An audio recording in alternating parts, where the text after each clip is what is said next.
Hello, everybody, and welcome to a Slice of Gaming podcast, the final episode for 2025, December 21st. I am your host, the Uncharted Wolf, and I am joined today by two very special guests. I'm joined by my man, Jat. Been a while, Jat. How you doing, brother? Good. Just ready for the holidays, man.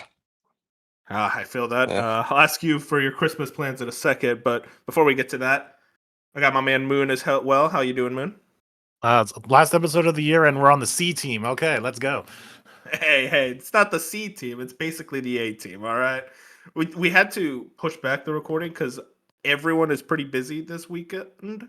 But hey, we got a crew together. I appreciate you two joining me. It's a fun episode. There's actually quite a decent amount of news, and of course, I wanted to go over all the big gaming headlines for 2025, kind of as a way to bow wrap the year as a whole. But before I get into that, let's talk about get on to YouTube, Spotify, Apple Podcasts. If you guys want to check us out, like the podcast, helps us out a ton, and follow us on Twitter and Blue Sky at A Slice of Gaming. Before we get into the actual news, though, I do want to ask Jat, what's your you do anything for the holidays? What's your Christmas plans? You do any got anything exciting planned? Yeah, so this year we usually go on like some kind of trip, my family and I, but this year we're actually taking it easy. It's nice. I get like a good week off work, and I'm gonna be mostly gaming at home, which I haven't gotten much time to do. Dude, I feel that. Sometimes you're just like, you know what? I just want a week, nothing to do, just chill out at home and play games. Yeah. And I mean, this is the week to do it, honestly. What about you, Moon? Any big Christmas holiday plans? No, I'm working through most of it, and just that. Not only that, but I have finals with college work. Work Oh, your still. finals are still going on? It ends today, so I have that to do later today. Okay. So then I have that. Then I have all the other YouTube stuff that I'm planning to do. So it's like I'm just gonna be working throughout the entire thing. Hopefully, it's the fun work kind when you comes Mostly, to yeah. the YouTube stuff. I mean, Soggies is going to be a ton of fun. That is what we're planning for first week of January on that one. I think it's going to be a good time. We're going to try not to go as long. That's the big thing. And Because no what was more it, 6 hours or 6 hours? whatever that was. Yeah, I have some ways to shorten that, if you could say. You're gonna pull out a big sign, wrap it up.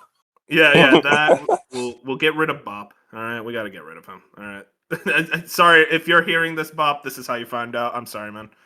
For me, Christmas plans. I mean, I don't celebrate, so it's probably just gonna be another chill week, just like you, Jet. Just gonna chill out at home, play some games. I've been wanting just stress. The stress of exam season this year has been like, all right, I just want to like vibe. I don't want to go out. I don't want to do anything. I'll probably hang out with like my sister, and that's about it. But yeah, pretty chill vibes. What about gaming plans? I'm hoping for this like kind of break, and I mean January right now. I don't know if you've seen Moon. It's very light. It doesn't seem like any big game release is worth checking out. So I think Yeah. that's going to be a big backlog month.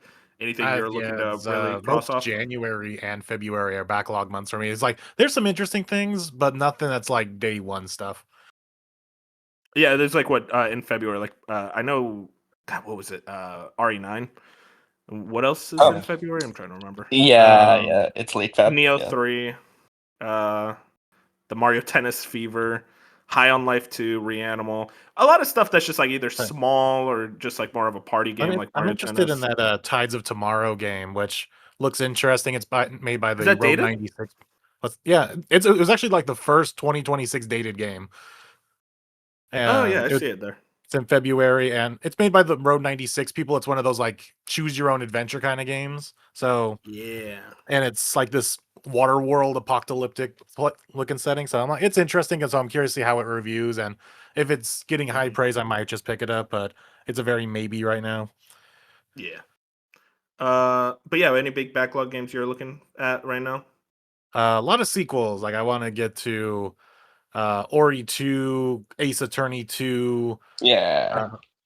uh, Cold Steel 2, and I basically named it in my notes on my phone. It's like it's sequel month, so I'm just gonna try Yeah, to maybe even try Mass Effect 2. And it's just a lot of twos of stuff that I've series that I've started but just haven't progressed in.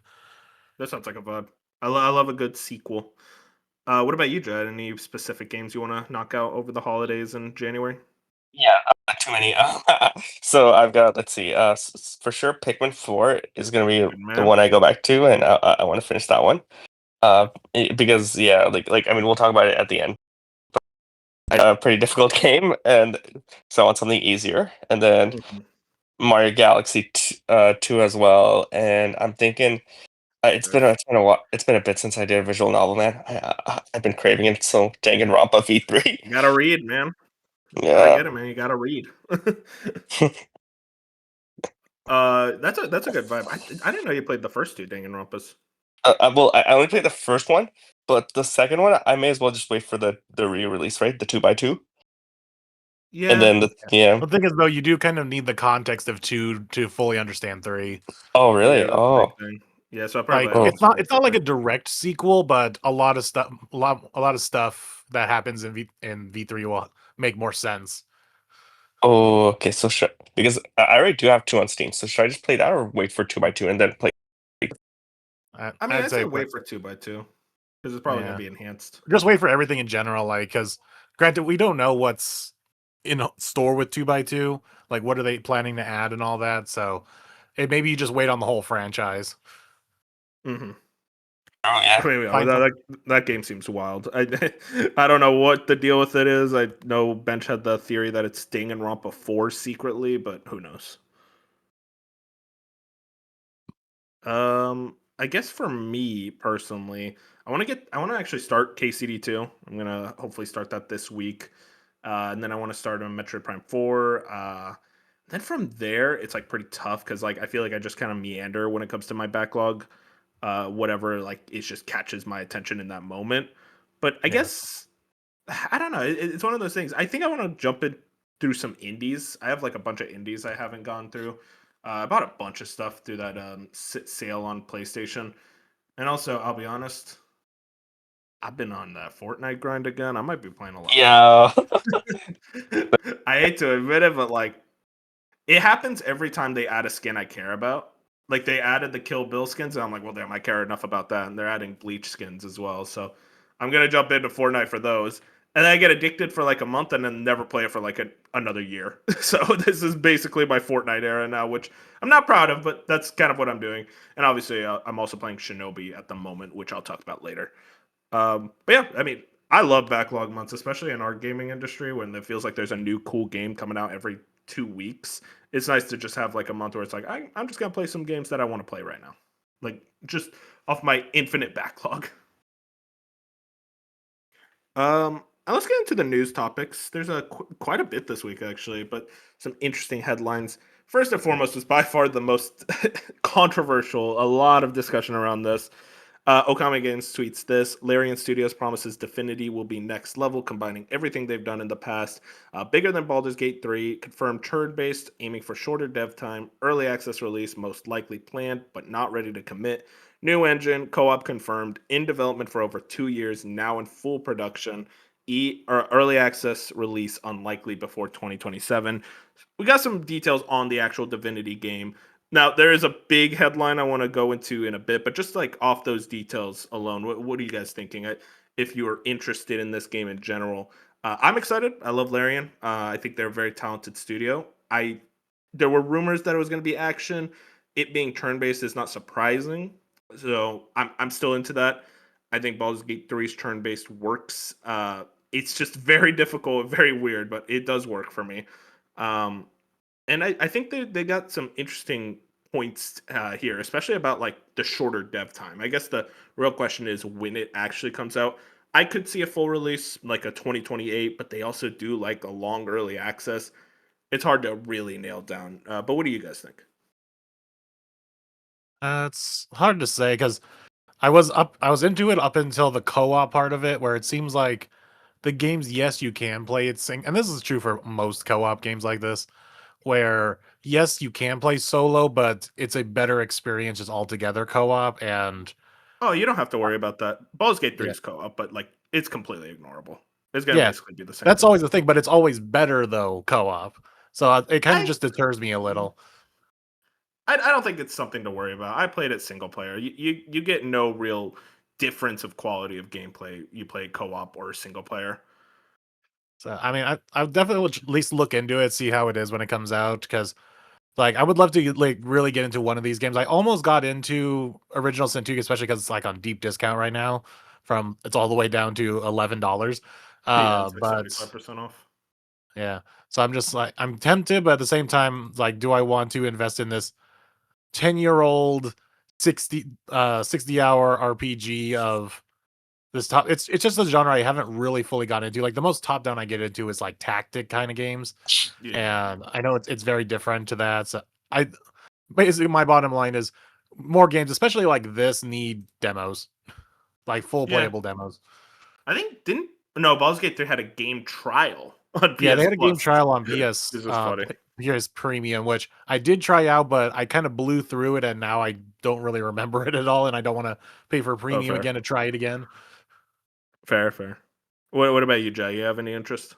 Yeah, so the thing is, because we don't know anything about it, it's one of those things where it's hard to say as good as a studio that Larian is, because Baldur's Gate 3, as you said, it's an amazing game, and yeah, the turn-based combat does make sense, even though it was probably my least favorite part of that game. Like, I liked all the actual, what do you call it, like the decision-making parts and everything, um, uh, of Baldur's Gate, where you get to interact with the characters and the environment. So as long as that part stays good, this is probably going to be out based on the estimated timeline, probably in the next generation with the PS6. Yeah, fair enough. I'm really excited. Like I said, it's just, man, it's gonna be a while until we actually get to it. The real headline here is responding about generative AI. In the interview itself with Schreier, Sven Vink kind of touched upon generative AI and how they are using it in the pre-production for creating ideas. Uh, that led to a shitstorm, and then he responded. Okami Games pulled up the tweet. Uh, it starts with, "Holy fuck, guys, we're not pushing hard for or replacing concept artists with AI." So you could already tell this was very much frustrating him. Continuing, "We have a team of 72 artists, of which 23 are concept artists, and we are hiring more. The art they create is original, and I'm very proud of what they do. I was asked explicitly about concept art and our use of Gen AI. I answered that we use it to explore things. I didn't say we use it to develop concept art. The artists do that, and they are indeed world-class artists. We use AI tools to explore references, just like we use Google and art books. At the very ideation stages, we use it as a rough outline for composition, which we replace with original concept art. There is no comparison. I talked about how we use ML here if you would like to know more. We've hired creatives for their talents, not for their ability to do what a machine suggests, but they can experiment with these tools to make their lives easier." Very big situation. A lot of people frustrated. I think I speak for all of us when I say none of us like generative AI. None of us like the idea of generative AI seeping into the games industry. But the way I look at this is it's more of something they are experimenting with than a full studio shift. You see how Craft On is very much aggressive about, we want to use generative AI for everything. We're whole studio shift to generative AI. That's garbage. This very much just screams they're messing around with the tools. They're wanting to see what they can do with it. It's mostly for idea gathering. And at the end of the day, it's like, yeah, I don't really like it. I'd rather they don't. I'd rather they just don't mess around with tools that are very much harmful for both, not just artists, but also the environment and a lot of other people. But also, it's kind of just the way the games industry is now, where you're just going to have to experiment with these tools. That these are brand new tools. You can't really just ignore them, especially as a massive studio like Larian. And I think it actually says a lot about like studios that completely disavow AI and never use the generative AI aspects at all, and proudly state that. And I think that's going to be something that sadly becomes less common as the years go by, when it just starts to seep in more and more. Again, I don't like it, but I'm also like, I'm not really surprised, and I'm not really trying to shun Larian for this one thing. When it's clear they outright stated it's like they're going to have a big like Q&A session about all of that when they return from holiday break. So I'm very curious to see what that all kind of entails. But what do you guys think of this whole situation? It very much blew up this week. Yeah, it blew up this way, which is it. The as someone who is in the artistic spheres of various things of art, actors, and all this, Mm-hmm. the AI conversation comes up a lot on my Twitter feed, and of course, this one It didn't blow up as much, which was kind of surprising. It just kind of just reiterated the whole they're replacing artists, and they're like, no, they're not. Um, but it is just the unfortunate, however you want to say it. It's like how Kojima even said, like it's here to stay. It's like you can't do anything about it. It's just like everything else. It depends how you use it, and I think that's just gonna have to be society's going to have to draw the video game industry is going to have to like draw a line in the sand to be like, okay, this is as much as we're willing to put up with, and anything beyond that we're going to ridicule you for. And I think that's kind of what's already starting to happen is you'll find the people like us who are like, it sucks, but as long as it's not fully replacing art departments and stuff like that, and it's okay, but like we would prefer you not to, but if you have to, okay, at least put it to at least this point only. And yeah, until we get like a studio like Larian, who said, like you said, they're going to be doing this Q&A and find out how now Larian isn't a small studio, but it's not like a giant AAA studio either. It's like right in the middle. So it'd be interesting to see from all sides, like the small indies, the medium size like Larian, and the big ones, like how much are they using it, especially as the stereotype is going to probably come as the smaller the studio, the more AIs they're probably going to be using, which is funny to say, like, because Call of Duty just came out and was one of the biggest AI users, and they're one of the biggest companies. Very much So so. maybe it's just us, maybe just across the board, it's going to be all the same. So who knows? It's probably going to come down to what the head of each company is going to feel about it, and then that's just kind of how they're going to run their business. So it's going to be more of a case of we now need to start paying more attention to the heads of each company regarding that kind of stuff. Yeah, I mean, like you said, it's just a very complex situation. We're gonna have to, for lack of a better word, monitor it as the years go by. And there's always that argument about slippery slope. It's like, oh, they use it in concept art, and eventually it seeps into the final game. I I trust Larian to kind of monitor something like that. And the moment they don't, I think if the game comes out and there is AI generated assets, then I think we all can start lambasting and roasting them for that type of shit. But we're in the effectively they just started full production of this game. It seems like it's still going to be a ways away. So I'm not at the stage where I'm ready to start dogpiling on Larian. It's just there's a conversation that has really started growing in 2025, and it's just going to keep growing as the years go by. And trust me, I would love to live in a world where we don't have to deal with generative AI, but it's kind of here to stay. Anything you want to close out with, Jet?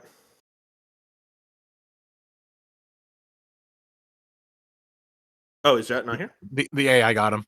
Oh no, they got him. Oh, Okay, you're back. Okay, there we go, Jet. I'm back, and I am now Jack GPT. But what do you want to close out with in relation to this conversation? Yes. So with AI and everything going on with game devs using generative AI, it is like I feel like this is unfortunately going to be the norm, like you're saying, where it's like AI is not gonna suddenly phase out or go back. It's just used by too many people for all kinds of different things. So and it's gotten to that point, right, where now even RAM prices are increasing because of how much AI is being used. Yep. Yeah, that's frustrating as hell. It just I think an entire company got swallowed up by an AI company that makes RAM, which is just God, dude. These companies suck. Yeah. And yeah, it's unfortunate that like it's going in this creative direction. Well, I wanted to go towards and I'm sure it is at least a little bit towards the back end development of games to make things go faster. Like Yeah. on the side of actually programming the game, that's where the AI should be used more. Yeah. Yeah, no, I 100% agree with you. I think it would be awesome. I think AI has very heavily, like very, very strong uses to speed up development in a major way without completely foregoing like artistic creativity. So I think when people are like staunchly all AI is bad, it's like, well, like enemies are made like you know why they call them AI in games? It's because Yeah. it's artificial intelligence. Like you want that to go away too, and that's why I think it's like there are uses for this technology that we just have to try to figure out the best ways to handle it, especially when it comes to the really shitty things. Yeah, it's just like everything else in the world is like you hand people something that's supposed to be doing good, like speeding up programming or something like that. Or what I use ChatGPT for is basically data organization. Yeah. Very good for and that. stuff like that. But then people will immediately use it for the worst thing possible it could be used for. And like the best example of this, especially like in the gaming sphere, is something like Miiverse. Like you give, or the Smash Brothers stage creation, like you give people this freedom to make and do whatever. They're gonna make porn and a bunch of other crazy shit out of it. So it's more of True. like how bad AI has gotten is just a reflection on humanity, if anything else. Yeah, no, you're right. I mean, like ChatGPT is very good for organization, but a lot of people are just going to use it to write their essay. It's like, what, you I couldn't have write a a 200-word essay? I have like a pet theory about AI that at least not like the AI that game companies would be using, but just average Joe on Twitter making these random images and whatnot, and like what Snapchat is doing. I don't know what the whole Disney thing is, but like where you can generate their Mhm. characters. I think that will be eventually be a fad that will fade away. So like your average common man isn't going to be using AI as much, at least the generative AI, because right now it's the hot new thing. It's like, look at all this crazy shit I can make. And then a couple of years from now, especially as kids get older and they're always exposed to this AI, it's not going to be as interesting. So 100%. once that phase occurs, like all we're going to be left with is just, well, now we just have shady businessmen cutting art departments for AI. So it's still a problem, but I think it's going to be less of a problem in the coming years. Hopefully, yeah. I think we will eventually overturn some type of stone. And I think the big thing that I always kind of put out when it comes to the AI conversation is like, guys, they're still not making money on AI. They put Oh all yeah, this no. money into AI. They're not making money. They are losing money actively. And I think eventually they'll find the next thing. I mean, remember, these like kind of investors and shareholders, their last thing was NFTs. And we saw how that worked. So I think AI will stay. I think it will be like a fixture of our modern world, but I do think it's not going to be nearly the talking point it is right now. Moving into our next story, much more positive. Silk Song is getting DLC in In 2026. 2039. We'll see. We will say. We'll see. They put out a blog post. Hey everyone, with Solid Knight Silk Song's launch here coming to a close, we want to take a moment and share a peek at what we've been working on, what's available now, and what's coming in 2026. There's over 7 million of you who've purchased the game, alongside millions more playing on Game Pass. So first headline right there, pretty insane sales trajectory for a game that came out effectively 3 months ago. It's a truly staggering number of players, more than we could have ever expected, enough to crash all the storefronts. The first big expansion is already well underway. Check out the teaser below for a hint at what's next. And they released a trailer for Hollow Knight Silksong Sea of Sorrow. New areas, bosses, tools, and more. Hornet's adventure continues in our nautically themed expansion, coming free to all players next year. Keyword free, which is crazy. We'll keep further details a secret for now, but expect an additional info shortly before Hollow Knight Silksong Sea of Sorrow releases. Alongside Silksong's continued development, we haven't forgotten about Sibling, and today we're ready to announce that we're hard at work at an updated version of Hollow Knight for the Nintendo Switch 2. Switch 2 Edition incorporates all updates and enhancements that Silksong received on the platform, high frame rate modes, high resolutions, and many additional graphical effects. Players who own a copy of Hollow Knight on Switch will be able to download the Switch 2 Edition for free when it launches in 2026. Pretty insane. I mean, we already talked a lot about how Silksong released at $20, despite how majorly hyped it was. They discounted it heavily from the normal amount. And now for them to say they're doing a whole new expansion, which is just completely free, no additional price increase at all.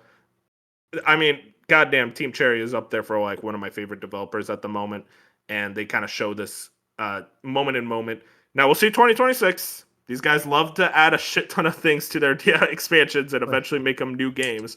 I do want to have faith that they actually do mean 2026, but again, we went through this with Silk Song. I'm really really excited. I'm gonna play this right when it comes out. Moon, I know you played Silk Song. You interested in this expansion? Yeah, if it as long as it comes out during a slower time, like I don't think I'm rushing to jump into a DLC, but maybe it depends on when it comes out. Like maybe I play it right away because there's something else out, or maybe I just wait until it's a slower time. Yeah, makes Um, sense. but I think eventually I'll check it out because I do like the overall gameplay loop of Silk Song and the exploring and all that. Hopefully, it's not as hard as Silk Song. Maybe they toned down. But granted, Silk Song was originally supposed to be Hollow Knight DLC, and they made it harder for that reason. So does that mean the Sea of Sorrow is going to be even harder? It's probably going to be harder. I'll tell you now. We'll So see. I mean, who knows? I barely survived Silksong, so we'll see how I fare with that. But thankfully, it's all free now. Granted, I actually don't own Silksong anymore because I had it through Game Pass, and now Game Pass is gone. Now, granted, I could always just boot up Game Pass again, Yeah. or It's just also buy it on sale. It's on 20 sale bucks. right now. It's on sale, man. That's crazy, dude. Yeah, like God bless. what is They're it really right good now? with it. It's on. I'm gonna pull it up real quick. Yeah, it's on sale for $15.99 right now instead of the 20. That's so Yeah. funny. Putting it on sale is so crazy. They just love.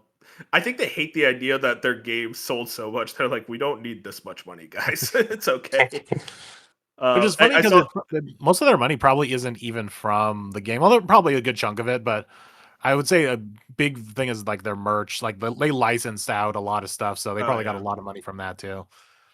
I mean, yeah, 7 million copies for $20 a piece. That's a pretty staggering amount. Like that's.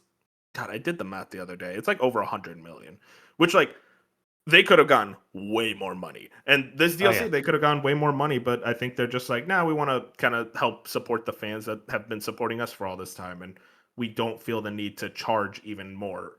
We have more than enough money, and I feel like we should celebrate these type of creatives more and more in an industry that is constantly nickel and diming us, as we'll talk about later. But yeah, shout out to Team Cherry. Really, really excited for this. Jet, do you have any interest in Silksong? Yeah, so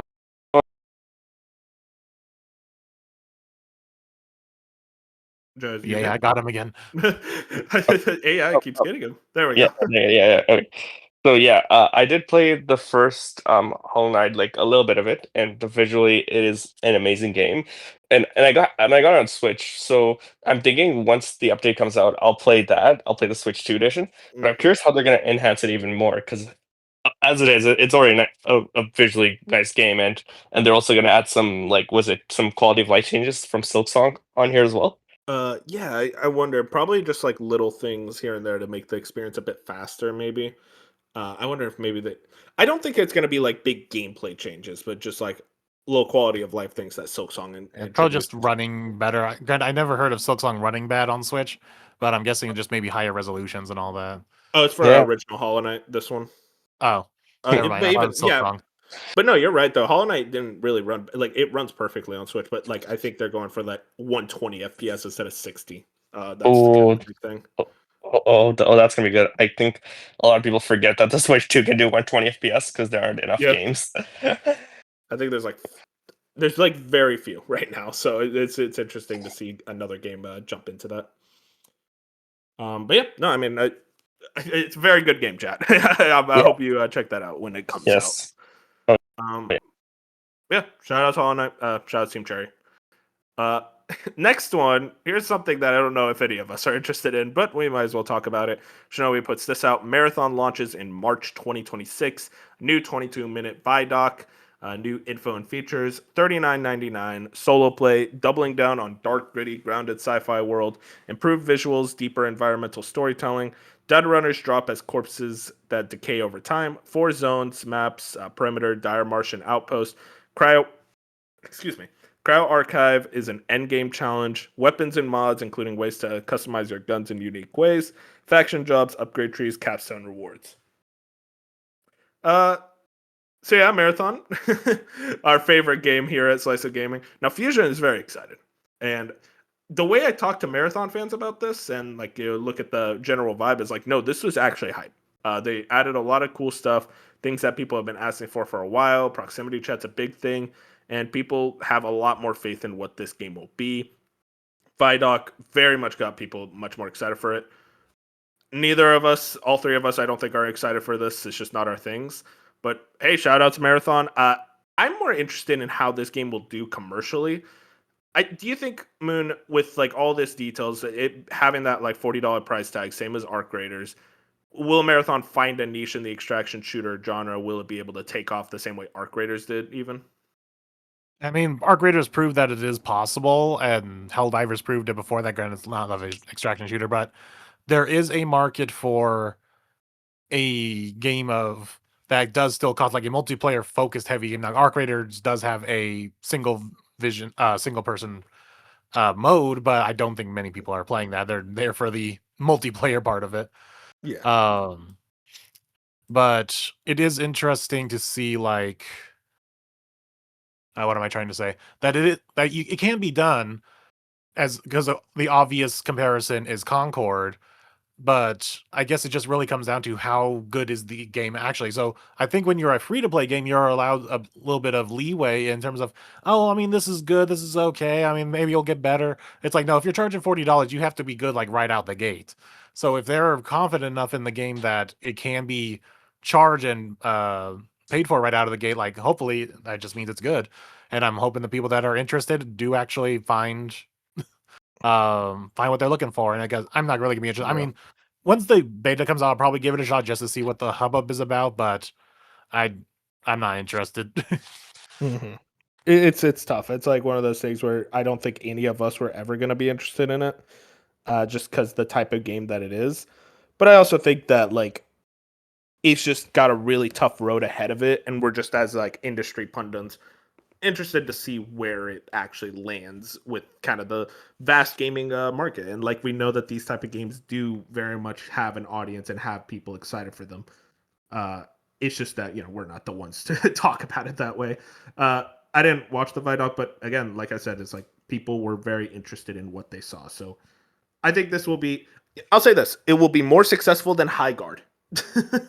That game that won the Game Awards. I think it's funny. Like Highguard could just be like a sleeper hit. Like who knows? But I don't have high hopes. Yeah, it's tough. The way that everyone all was like, "Oh, Concord 2," it tells me that I don't think people are very interested in it. But hey, again, who knows? It comes down to once again actually playing it. Like, is it worth now? It's a free to play game, so there's a bit more leeway there. Yeah, it's just that thing. I wish they just threw out like, "Hey, and also we're doing a beta this weekend." I was like, "Let people play it," because it feels weird Yeah, that we you need just people to play it. put out this Now, granted, trailer. it's also free to that looked play, genuine. so yeah, it's hard to say. Well, yeah, but like that. What I mean is like just a free beta the week of the Game Awards would have been like something. Yeah. Either way, we'll see. High Guard, God bless you. Next month. Next one here, Sucker Punch. This is a quick one, but interesting. Sucker Punch Productions co-founder Brian Fleming passes the reins on to the next chapter of creative leadership. New studio heads starting January 1st, Jason Connell and Adrian Bentley. Brian Fleming, he was a big Sucker Punch guy. He was one of the big co-founders at the studio. There was like 7 co-founders, a pretty big group. He was one of them. Became CEO of the company, and he's done an amazing job of leading it. Get 2 Ghost games, the Sly games, the infamous games. He's very much a internal fixture at Sucker Punch for a long time. I look at this not as a drama, what's going on? I think it's as simple as like he's spent a long time at this company, he's ready to retire. And that's kind of what happened with Ted Price over at Insomniac, and he very much just retired. And I don't think there's much else to read into. I think this is pretty awesome for Brian Fleming. He's a very talented individual, and I'm interested to see what he does next, if he does anything, if he just sits at his vacation house and chills out for the rest of his life, which, hey, shout outs to that. You made more than enough good games to deserve it. So yeah, shout outs to Sucker Punch. Interested to see what they move on to next. I really hope it's not another Ghost game. I've had enough. I want them to do something different. That's all I'm asking. And then last story here, I just want to shout this out. Oh, sorry, did you have something to say? Or I thought one of you spoke up. My bad. Honestly, Oh yeah, what's up? I'm playing through Tsushima right now, and then I will Oh, no. play through Yote, and honestly, a third one might not be that bad, but yeah, I agree. You want to see something No, different. you'll feel different once you get through Yote. Okay. It's what, yeah. When you play through both of them back to back, it's like I don't need a third one, man. I'm good. I did like the idea someone brought up. It's like I think it was Tsushima was or Yote is 300 years past the future of Tsushima. So if the next one is 300 years after Yote, it would be in the 90s. So it'd be like a modern samurai game, and I'm like, wait, I'm kind of down for that. That'd be kind of sick. But otherwise, I'm like, nah, I don't need another one. The last one here, not one for us, but I thought I would just shout it out. It's interesting.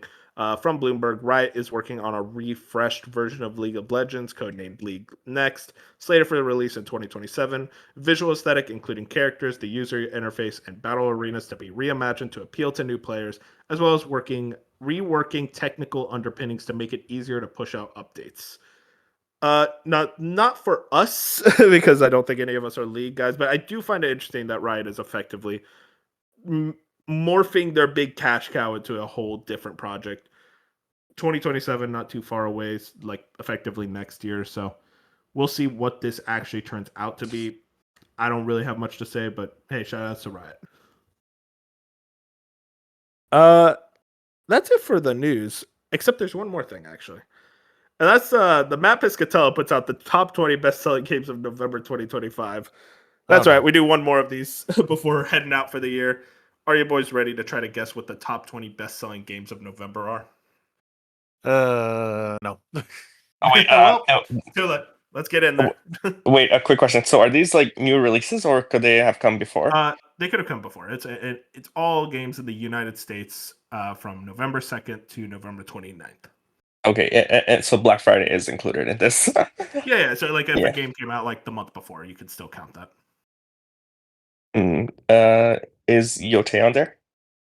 Ghost of Yote is number 7. Still selling pretty well. I mean, we have to say that Call of Duty has to be on there. Yeah, Black Ops 7, number 1. Oh yeah. Yeah, that was the new one. Battlefield 6. Battlefield 6, number 2. So hanging on pretty hard. Did any of the new sports games come out? I mean, just guess the sports games at this point. They're always there. FIFA, Madden, NHL. Okay, I'll give you Madden is number 4. NBA. Oh, you didn't say NBA. NBA. Yeah, number 3 is NBA. I don't know if NHL made it actually. Is NHL washed? I guess it's not. Yeah, it's not on here. No one They cares haven't about put out. hockey I don't think they put out a game this year. and also technically, what's the new name for FIFA, Moon? Oh, FC. EA Sports FC number 5. And there is one more sport. Top Spin. F1. WWE. It's the same as a different sport. It's just a different division. It's a sport Cricket. you already said, but it's a different division. College football? College football, number 8. Bob was punching the air right there. He's like, oh my God, they don't even remember college football. There's 2 new games on here. Games that came out in November. And there's a good amount of October releases. New game that came out in October and November. What came out then? I can't remember. Wait. Pokemon ZA? Pokemon ZA is number 6. Not including digital sales, by the way, which is crazy. What'd you say, Jet? Kirby, the new Air Riders. Kirby Air Riders, number 10. And nothing else really came out in November. So, granted, October had a lot of stuff. You're missing one more November game. Hyrule Warriors? Hyrule Warriors, number 11. I forgot Hyrule Warriors. Jack hates me. Jack hates me now. Jack's got beef. All right, let's think about this, boys. You got most of the top 10. I'll say that right now. You're missing. What is the best-selling game of all time? Hogwarts Legacy. Of all time? I still has to be on the list somewhere. I'm assuming. It's not actually. GTA 5, is it? Or Minecraft? GTA 5, number 17. Minecraft, number 9. Minecraft's the best-selling game of all time. Yeah. Yeah, Hogwarts Legacy isn't on the list, man. That's actually. They finally fell off the list. Huh? Yeah, probably like 21 or something. Is Mario Kart World on there? Because they've been selling the bundles. No Mario Kart World. Oh. Not counting the digital sales is probably why. And also, I don't think it counts bundle sales either. Okay, you're missing a big October release from Xbox. Xbox. Oh, what did they even have? Think of Bop. Flight Sim? No Flight Sim. Yeah, there wasn't a Forza. It's a Xbox release in October, and you have to think of Bop. What is a game he always talks about? Like a franchise he always talks about. It's there we go. Outer Worlds, number 12. Oh, Outer Worlds. That game has completely left my periphery. Outer Worlds 2 at number 12, right there. I was about to say Roadcraft. What is a big racing game that came out this year that's not Mario Kart? It's a kart racer. World. There you go, number 13. What the big Nintendo release for 2025? Again, not Mario Kart. Bonanza. Bonanza number 14.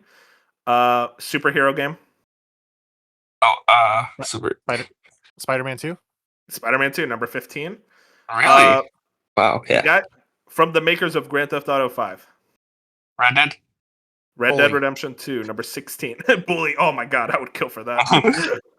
uh who is I don't know how to make a hint for this one, other than who is the most annoying gaming industry exec who's always on Twitter?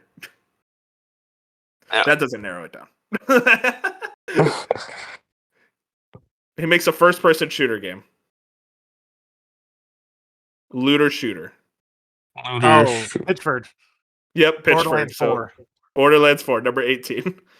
I was thinking about that as like most annoying gaming industry exec. That's a tier list. I gotta do that tier list. That's a fun idea. Okay, and then the biggest racing game published by Microsoft. Wait, Forza? Forza Horizon 519. And then a big RPG about monster collecting that released in October. I said Pokemon ZA And there's another one. once. Oh, Pal World. Nope, there's yet another one. Is it Digimon? Digimon. Yep, Digimon Oh. Story Yeah. Time Stranger, number Oh, 20. good for Digimon. Just Yeah, holding it's in really there. hanging on there. I'm surprised. I didn't realize. And yeah, Bandai Namco apparently has noticed that because they're not putting it on sale as much as their other games usually go by now. It's like, it Yeah, sucks because I wanted to get it. They usually do very heavy discounts, but I think they noticed with how big that game is. It's like, oh, let's keep it like this. Actually, some interesting data here for sure. I do find it fascinating. Kirby Air Riders and Hyrule Warriors on this list decently high, even without the digital sales. Kind of shows like a Nintendo like just published game, even for like kind of the lower tier franchises like Air Riders and Hyrule Warriors is still gonna sell quite a bit. And also, I mean, the fact is like Donkey Kong Bonanza as well. Again, without the digital sales, seems like Nintendo's very much did very well for this holiday season. And Pokemon Legends ZA still very much high up on the charts. And I found it interesting. Black Ops 7, best-selling game of the month, but Battlefield 6 right behind it.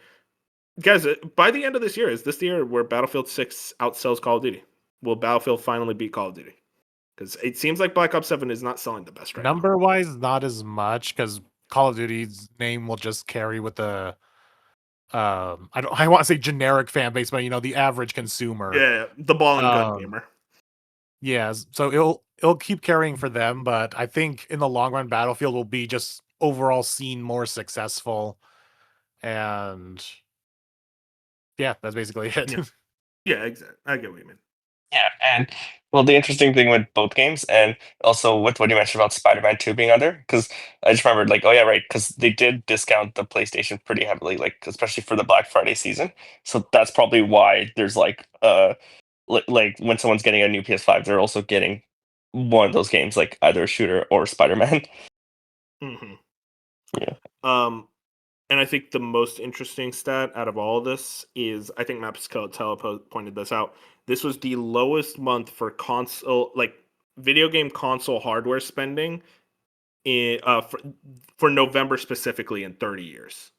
So Yeah, this is the lowest spending of consoles in video games in 30 years, which pretty crazy to look at when you think about it. At least in November, just for each November year to date. because Tells me, November usually you have a big boost from either the new console Black being out Friday. or just a sale. Yeah, Black So Friday especially. And I think the thing is that these consoles aren't on sale. That's a Mhm. major additive factor. I think Xbox consoles in general selling a lot less is another contributing factor. I thought with the Switch 2 that like it wouldn't be the lowest, but I think even then a lot of people who bought a Switch 2 wanted a Switch 2 this year got it when it came Yeah. out specifically. So that kind of tells me they're why. probably also waiting for more than just Mario Kart, maybe. Yeah, maybe that could be I mean, another Grant, reason. I think some people would buy Switch 2 just for Mario Kart like I did. So it's kind of Well, like a yeah, mixed even bag then of they it bought it probably right does at need more. launch. Yeah, exactly. They bought it right at launch. They maybe need a couple more games to jump in on it. It is still a new console, so and also, I mean, the price increases of the consoles in general for the original Switch and especially the PS5 and Series X. I think you look at the data more and more, it's like it starts to make more sense. But it tells me it's like, dang, console hardware doesn't seem to be selling the same way it used to, which is a little worrying.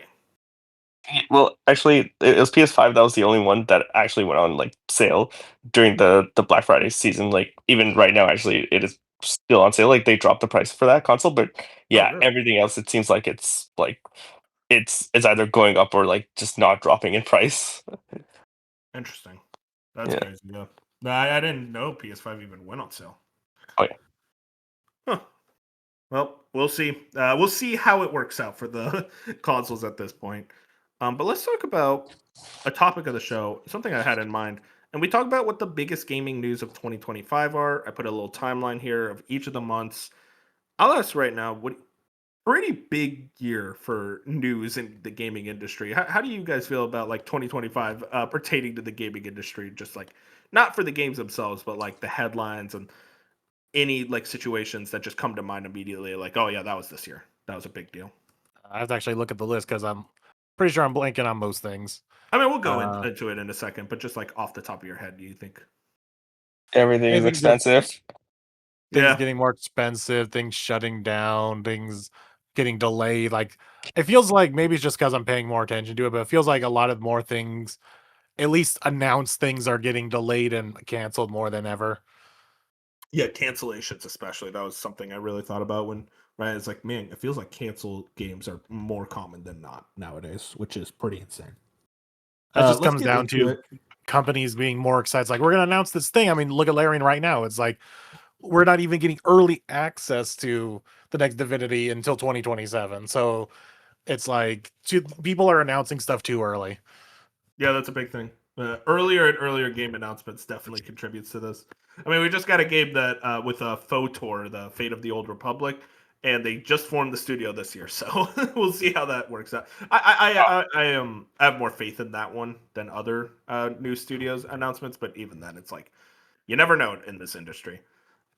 Let's get into the actual headlines. I mean, January is a decent amount. Ted Price retiring from Insomniac, that was a quick one, but I thought it was interesting just because it's like this was a very much a big guy. He founded the company. He was at that studio for like 30 years. So seeing him retire was like, okay, he's very much passing on the torch, just like we saw Brian Fleming's at Sucker Punch. Um, so I just thought that was like a pretty interesting thing that happened this year. It's like I genuinely forgot, but it was a big deal. Um, Switch 2 actually got revealed in this month. We got that trailer. We'll talk all about Switch 2 later. But the big one I want to focus on for January, I forgot this happened this year, but PlayStation canceled the Bluepoint God of War live service and also Ben Studios live service game. And a bunch of Did other you guys games. remember that? That was the big Sony cancellation. The Bluepoint God of War live service. I still say those words and I get angry just remembering that was a thing. uh, I mean, listen. Do you think if this God of War live service came out, would it have been successful? Yeah, but it would have been successful to a point of it'll be a neat concept. It would probably be a thing for maybe like a year, and I think it would have died off eventually because I don't know. Granted, it could be the next Apex Legends. Who knows? But I Mhm. just feel like the novelty of it would have worn off at some point. And granted, we Yeah. say that about every live service game. No, but that one I definitely agree with you. I think just it would have been a case where eventually we would have been like, damn, I think Blue Point should have been used for something better than this. I I think think the God of only War I people could saying that definitely. are the people like us who are like, no, we want more single player games, please. Well, yeah, I mean, even then though, it's like Blue Point and God of War Live Service is so different from each other. It's like, why are they the ones that are working on this? So, across from like all your other studios that probably fit a lot better into this mold. I mean, do you think Blue Point is working on anything substantial anytime soon? Like, are we gonna get a big Blue Point game I'm sometime soon? sure after Mike? the cancellation, they probably said, okay, well, we need you working on something. So what do you got? So they're probably in pre-production or at least early production of something. Like I'm sure that God of War game wasn't the only thing they were working on. So there probably is something. There was files sitting around. I was like, well, we also have this, and Sony hopefully greenlit Yeah. something for them to work on. But we're not. But now we're not probably not going to be seeing that for 2-3 years. Yep. Yeah, that's just the gaming industry now. Blue Point is usually pretty efficient though, so hopefully it's even sooner It than depends on that. the size of the project. Like maybe it's another, Uh, remake of some kind. Like it could be Probably a out remake. faster. Yeah, I'm with you. I think it's actually going to probably be a remake, probably of something smaller as well. I did hear the idea of like, oh, what if they used the assets from that live service and worked on a God of War 1 remake? And it's like that's a great idea. I think that would work out very spectacularly. A lot of people would be into it. It would be a big boon for both Sony and Bluepoint. And also, I mean, it was less talked about, but Ben Studios live service also being canned. That's rough because man, Ben Studios. I mean, Days Gone in 2019 and Days Gone remastered in 2025. God bless. Those are their last two games. They have not. It's very possible that we don't ever see what Ben Studios' next game is, which is very unfortunate because they are a very talented studio. Then I want to get into February. Fable delayed to 2026. I've dropped this one. It felt interesting in the moment of like, as you said, Moon, a lot of games got delayed this year, but I felt like this one was especially interesting because I thought for certain it would release this year.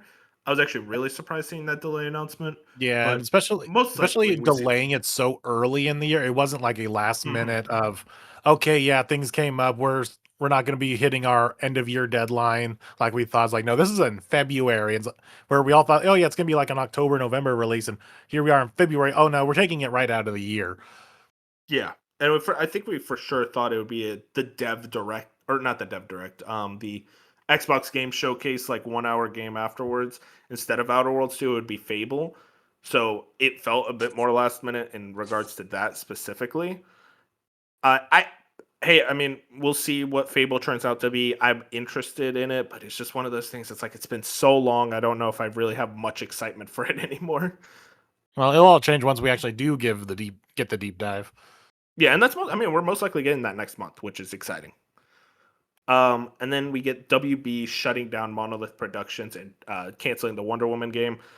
Uh, Kind of crazy to say this, and like a Wonder Woman game being shut down. It's like I don't know if that was even the biggest game cancellation of this year because we got two other big ones that happened just later in the summer. But Jack was very sad about this. He loves Monolith, and this is a studio I respected. I haven't played any of their games, but I know they're a very talented team. And I think that Wonder Woman game was already going through a lot of turmoil. So it was one of those like not surprising things, but sadly, it's like it's one of those things. It's like it's not surprising, but also it's like, man, I hate how that's not surprising as a team getting shut down. They also shut down this team behind Multiverses, which was less surprising considering that game was already getting canceled later that year. Just a really big mismanaging, and WB is in a really, really precarious position, which we'll get into even later about the actual company as a whole. Jack, I actually want to ask you. You're a big what's it called? Licensed game fan. This Wonder Woman game. Do you think Yeah. in any world this would have came out and been a banger? Are you also upset about this cancellation? Yeah, so I wanted to for sure see how this game would have looked, like what could have come to it, but see with WB, the problem is that they've set the benchmark really high with their Rocksteady games. The Arkham games are where it's at. Every other game that's tried, even their own game, Suicide Squad, it hasn't come nearly close to what Yep. that game is. And even what's it called, even the other one, the spin-off. The spin-off Batman game? Oh no, did the AI get him again? He's Yeah, gone. yeah, yeah. Oh Okay, yeah, there we yeah, go. yeah. Yeah, the spin-off Batman game, Yeah, Arkham Origins. which Yeah. or well, yeah, Arkham Origins that was also made by a different team, but still, it was like what do you call it? Oh, Like Gotham they, Knights. You were talking about. That's it. yeah, I forgot that existed. Holy shit. yeah. Both were made by W Games Montreal, and they were still like okay, but not at at that quality. And so that's the Yep. thing is that I feel like it would have come out and it would have been okay, just based on how every other DC game has been. Mhm. But on the other hand, we also did have some bangers like Injustice, but that's a fighting game, so that's Yeah. different. Yeah. Yeah, and I wonder how well it would have sold too, considering like how successful Hogwarts Legacy was. I didn't put it in, but like Hogwarts Legacy, they just announced that it sold 40 million copies, so Oh, yeah. people are into it. Yeah. Well, that's because for that one, that is because this is the first AAA, like proper AAA game that Harry Potter fans have received. Like everything else was like those licensed Activision tie-in games that nobody played. This is their first time, and yeah, people loved it. No, that's a great point. I mean, that was a big deal when it came out of just like holy shit, like a massive AAA Harry Potter style looking game. That aesthetic especially very much hits for a lot of the fan base. And I think Wonder Woman is a different vibe where I don't think people would be as interested in a Wonder Woman led game comparatively No, to Wonder a Woman Batman. wouldn't hit like Hogwarts level, but having a Wonder Woman game to the maybe the tune of maybe something close to a Spider-Man, where it's this open world action game, could have been probably pretty good just because Wonder Woman isn't recognizable big IP like Spider-Man, so it would have appealed to fans and casuals alike as long as it was good and played well. But no, it wouldn't have touched Hogwarts levels because Harry Potter fans are starved for something like that, and they finally got what they wanted. So, and maybe it's better in the long run because WB would have put out Wonder Woman's like, well, it didn't do Hogwarts numbers, so this is clearly a failure. Even though if it came out and it was well reviewed and well liked and all that, they'd probably see it as a failure. It's like it's kind of the Netflix situation. You get this one big thing, and then you start comparing it to their one thing, and all the execs start getting mad because everything else is not hitting that one thing. Mm-hmm. Yeah, you're Yeah. 100% right. I think it's just the expectations probably were just so high for this game that, especially after it effectively reset development at one point, it really had no chance of hell be turning over a major profit, and Monolith would have just been shut down later. Yeah. Yeah, it's still wild that they put out a CGI trailer at the Game Awards just to be like, "Hey, we're starting this game. Come work for us." And then they did that again this year with that whole Fate of the Old Republic game. It's like, oh, we're starting this game. Come work with us. The Jeff Keighley curse. Let's hope. Yeah. Let's hope he's not right about that. Yeah, but one game, sorry, go what, just really quick, one superhero that would really work with like a AAA game, just because of the timing and how big the movie was this year, a Superman game. That Yeah. would be numbers. Yeah, No, you're right. I mean, I think it's that case of like, I think WB is now looking. It's like maybe we just stick to the big DC characters instead of trying to make Suicide Squad work. Instead of trying to make Wonder Woman, let's just stick to the big guys of Superman and Batman. Which, hey, I mean, I'm down for because I like those characters a lot. But it's just unfortunate that it's like, man, you really can't figure out a way to make a Wonder Woman game work. Like, I feel like that's not that crazy. No, Wonder Woman definitely would have had pull there. 100%, yeah. Let's move into March, which there's only one headline. I wanted to actually put it together with a couple things from April or from May. PlayStation forms Dark Outlaw Games, which is Jason Blundell, who worked on the Call of Duty Zombies franchise. And then they also launched another studio, Team LFG, in May, and also Jade Raymond left Haven Studios, the studios behind Fair Games, in May. And I wanted to lump those all together because it's this idea of this PlayStation Live service plan.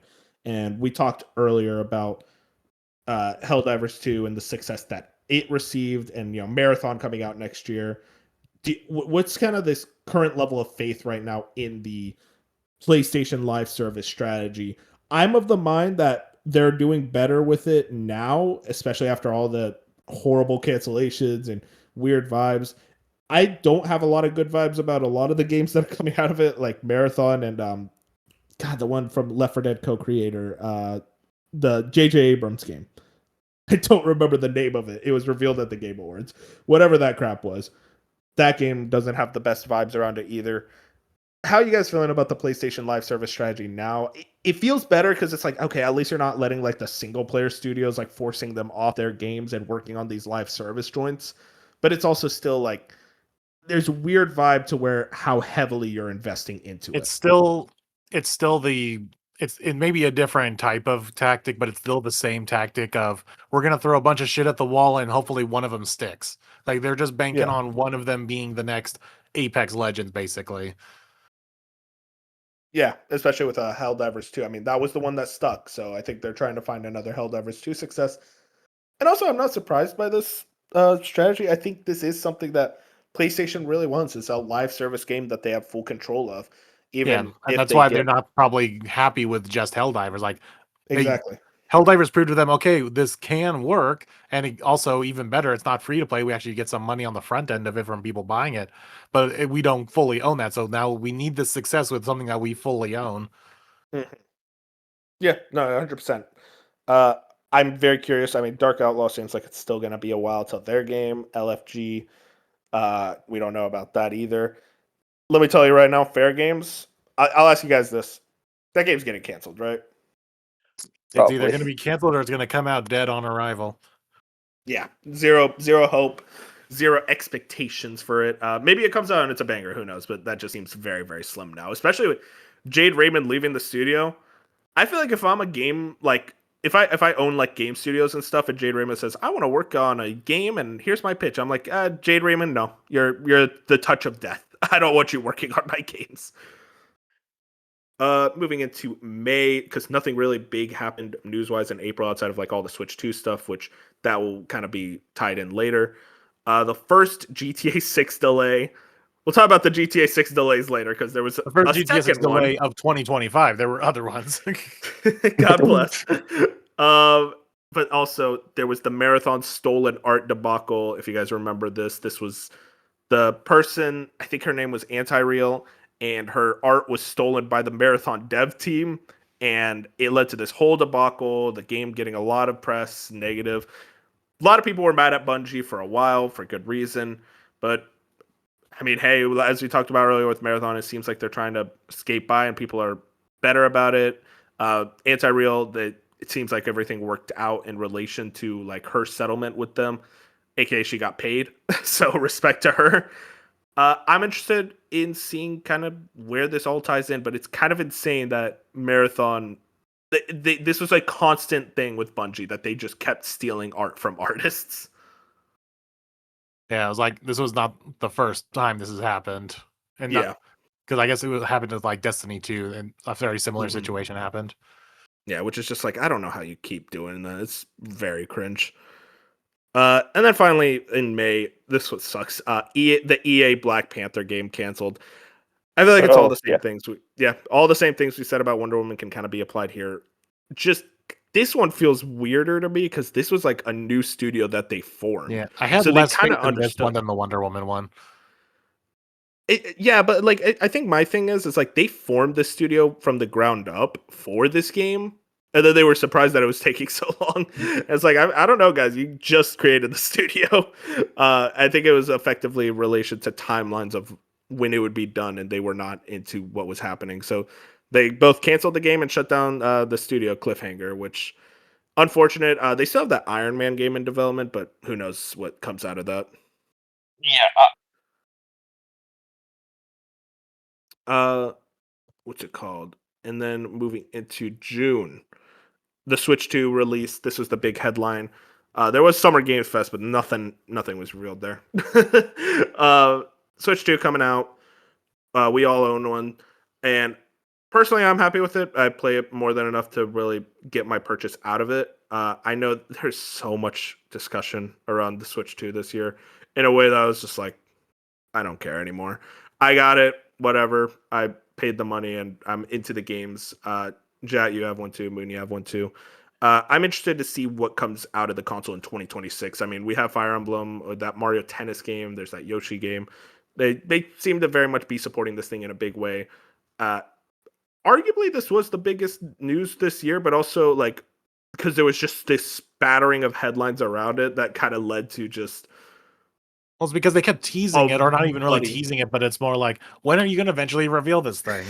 Yeah, I remember in January, it felt like every day it's like, this is the day, and it wasn't the day. But hey, it's out now. We all have it. It feels weird being on the other side of it, considering how many rumors we've had since like 2023 about the Switch 2. That it feels like it's like now we're in the end of 2025. It's like, oh, wow, we would just own it now. That's a weird feeling to It's be there, on the and other it's side. just, okay, let's say, yeah, you're definitely here. Yep, it's a Switch device, and it's a better Switch, which is kind of what a lot of us were wanting. Moving into July, if you guys remember this, this is a weird one. The Subnautica 2 situation. Uh, the co-founders were expecting a settlement, or like they were expecting effectively a major bonus relating to Subnautica 2 if the game released this year. And it was supposed to release this year, but then Krafton, the guys publishing it, went ahead and delayed it just so they wouldn't pay that bonus. This is still a very ongoing legal issue, but it first sprouted out in July. This is the funniest news story. I could not believe what was happening when I was reading it. Do you guys remember this whole thing going down? Yeah, I remember. And then it actually, I think a new development for it actually came to light just not too long ago. Oh, really? Yeah, I can't remember what it was, but I remember reading, and be like, oh, so that's what's still going on about. Like, it's still ongoing, and yeah, I can't remember what the latest development was, but it's still ongoing, and who knows what will come of it. Oh yeah, Subnautica 2 Studio was working on secret game code named Project Labrador before Unknown World leads were fired. An ex-CEO says he still hopes to see that game come to light. So we will see. I mean, that is a very weird one in relation to all that as well.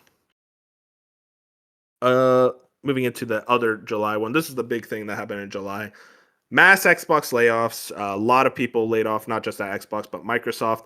And the big thing was Perfect Dark and Everwild both being canceled and the initiative shutting down. Everwild cancellation wasn't as surprising. It just kind of felt surprising that it took so long for it to be canceled. Perfect Dark was a big deal. There was a lot of issues regarding its development for a while, but it seems like we thought like, oh, it would get past those and eventually come out. And there was that recent update at E3 last year, and we thought we were going to be playing this game 2027, hopefully, and now it just doesn't exist. And it's again, Moon, I think you were like on the money about like just this year being the big cancellation year of being surprised, like, man, big AAA games that, especially with Perfect Dark, actually having gameplay revealed, like fully shown off and everything. And Yeah, but that's like they that's came out being with canceled the too.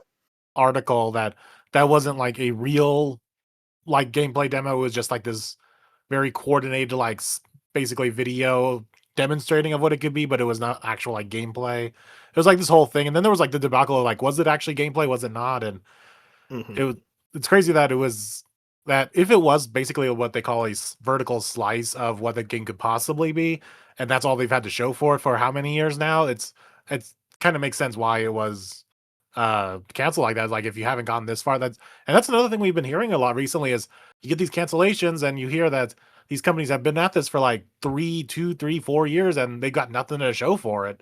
So it sucks to hear these cancellations, but at the same time, you're like, it kind of makes sense. Yeah, it just sucks because it's like this was like a brand new team of like very hardened talent, and they even had like Crystal Dynamics come in for support. So to have it just canceled, a lot of faith in Xbox was like lost for a lot of people that time. Um, just a really rough situation, all things considered. It sucks for the team. I hope that if you remember, there was that other headline a couple months later about like Take Two was actually going to buy them, but it didn't go through because they were in retaliation about who owns the IP, which is silly. I don't know what Xbox is going to do with Perfect Dark anytime soon, but sure, whatever. This was a weird, big situation, all things considered. I actually put this in the running as probably the biggest news of the year. It felt like a major setback for both Xbox and just in general, like the big AAA market for a game as this big getting canceled just like that.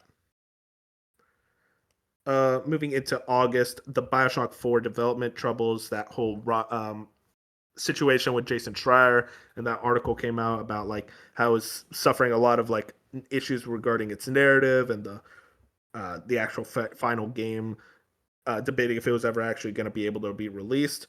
And then Rod Ferguson kind of came back to the series. He's working at Cloud Chamber now to try to fix up what's going on and figure out the final development challenges of that game. Moon, I mean, it's been a few months since this headline. Have you had time to sit on it? Are you feeling good now that this is kind of hopefully getting figured It's out? definitely better news than what was originally of like this game just struggling and eventually they just would have shit it out and it would have Mhm. been a terrible probably game most likely. So now there's at least some hope that it's a mildly decent game. So yeah, that's pretty much. I think I said that even when it first happened. It's like it it's not great, but it's better than probably because beforehand it was just this whole like Bioshock 4, yeah, the world's worst kept secret, and it's gonna happen at some point. Don't know when, but apparently it's been in the works this whole time, but you still haven't put out anything worthwhile. At least Judas puts out a trailer. Something. Yeah.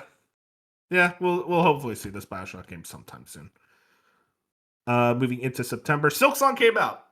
This is a big deal because it was like every year. I mean, Fusion has been on the podcast every year. Like this is the year it comes out. This is the year it comes out. Finally, like late August, they kind of did the trailer and said it's In coming 2 out weeks. in 2 weeks. Yep, 2 weeks. Yeah, that was crazy.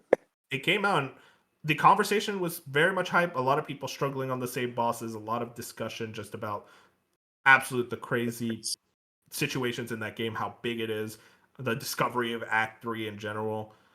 Very, very, just a fun time to be a gamer. It was just playing through Silksong with the rest of the community and all the crazy shit that was being uncovered. And then right at the end of September, back to bad news. EA sells to Saudi Arabia. I mean, listen, you guys don't need me to say anything else. Just that headline alone is like, wow, this sucks. Like Saudi Arabia is just getting in everything. It's like Yep. it's not even just gaming, but it's a bunch of other things that I pay attention Sports. to too. Is like they've got their fingers in everything. Yeah, WWE, soccer, a lot of stuff right now. They are very gross. And then October, the Xbox Game Pass price hikes. It went up from, I mean, you would know better. It was like $20 to $30 a month. For Yeah, I Game think Pass that's what it Ultimate. was because that's when I said, yeah, this is my breaking point. It's like $30 is too much for me to just spend monthly. Like $20 was like that. $20 was that sweet spot of like, yeah, it's games, so I'll let this just sit around and I'll have it whenever. But now it's like, okay, now I'll be more selective when I have Game Pass active. That was the big headline to me. Was Moon canceling his Game Pass subscription? I'm like, man, you're like the Game Pass guy to me. So It was like I basically have had it since I didn't have it at launch because I didn't really like fully understand it at the time. But yeah, I definitely once I got it, which was years ago, which probably 2017, 18, somewhere in the It was like Xbox 2018, One era, I think. Yeah. And I've just always had it since then. Yeah, I mean, it was a great deal. Jab, sorry, go ahead. I was gonna say the way I used to be able to do it, and now obviously this doesn't work anymore. Where I'd buy 3 years of like the Xbox Live Gold, and then you buy a month of Game Pass, and it just converts, and it's like 3 years for like less than $200 or something. It was insane. But now now you can't even get anywhere close to that, and I guess no, this is like barely a benefit. It's like they've kind of changed like what the tiers now, and they made it somehow more confusing. But like they also had a Fortnite crew to it. Yeah, that's the thing. Is true. like the highest one, the $30, which is also unfortunately the one that has the day one games in it. It also comes with Fortnite crew and like Ubisoft Plus like access. So it's like you're making it more expensive for things I don't care about. Exactly. It was like what people bought that tier for the day one games, and now you're trying to add stuff to make it look better, and it's like, no, this Yeah, it's funny. Like is you see overall people worse. like that one guy that the Xbox guy Shrapnel Nick or whatever his name is. Oh, He's God. like, now I'm paying for Xbox. Now I'm getting paid for Game Pass, and I'm getting Fortnite crew. This is the best because he's a big Fortnite guy. So this was like a Ew. plus for him. Yeah, it's just a really annoying situation. It just, I really wonder where Game Pass looks like in even a couple years. Not even in terms of like price hikes, but like the way they're offering it and what they're offering. I wonder if Microsoft eventually says enough is enough and gets rid of the whole thing as entirely. I don't know. I don't if think that they ever get rid of happens, it, but there's probably I going to wonder. be another like if this $30 does bite them in the ass, like there was that whole headline of the Xbox or the Microsoft side crashing from people trying to cancel Game Pass. So if a lot of people did hold up on that end of the bargain like I did, and their numbers just aren't going up, they'll probably restructure it again. Hopefully they offer something like what the original Game Pass was of just day one games. That's what we mostly care about. But if you want some other higher tier for that Fortnite crap and that Ubisoft crap, it's like, sure, offer it for people who want that, but don't force the people who are here for you. Probably the biggest reason people have Game Pass is for the day one games. It's like, don't force us to spend more money on this stuff that we don't care about. Yeah, exactly. I'm right there with you. But yeah, that was a very frustrating situation. And then, of course, the PS6 and next gen Xbox rumors rise up. I wanted to put this up, but like there was these rumors about these consoles coming out 2027, 2028. God, dude, let me tell you, I don't need them. I'm very happy with my PS5. I'm very happy with my Switch 2, and Series X is there too. So I'm very much like I don't need next gen consoles. I don't know if you guys agree too. It's just we Yeah, got so many games, and the consoles have not shown their age at all. and I don't feel like we're. Oh, sorry. Yeah. I was just gonna say, like, by that time too, I'm probably gonna be even deeper into PC. So it's like these are make even less appealing to me now. Mm-hmm. Yeah. Yeah, especially with the prices. That's gonna be a big thing as well. And yeah, I was gonna say I don't feel like it's been that long since we've now just started getting into this generation with exclusive only for this generation because Yeah. it's felt like for a while we've been in that transition period. And Yeah. yeah, I mean everything looks great. The graphics are fine. Why do we need even more?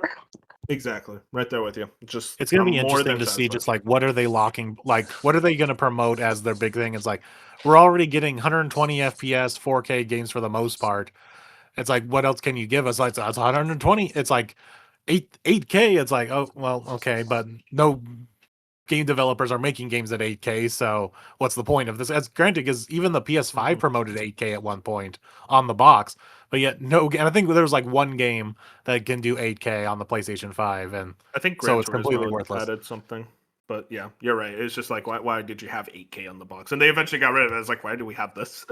And Yeah, then eventually, what's going to happen is they're going to start locking games behind the next gen, and it's just going to suck all around because everyone's going to look at these games like this game doesn't need to be PS6 exclusive. Like this can easily run on PS5, and most likely, what will happen is it will be a PS6 exclusive, and then like a year later, something like, oh, here's the PS5 versions, kind of like what Yeah. a lot of games got PS4 versions.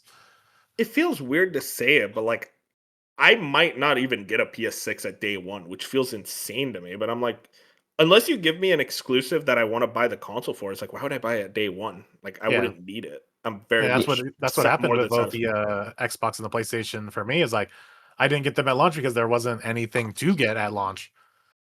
Hmm. Yeah, and like that's my thing though. Even then, Moon is that PS4 was kind of a piece of shit.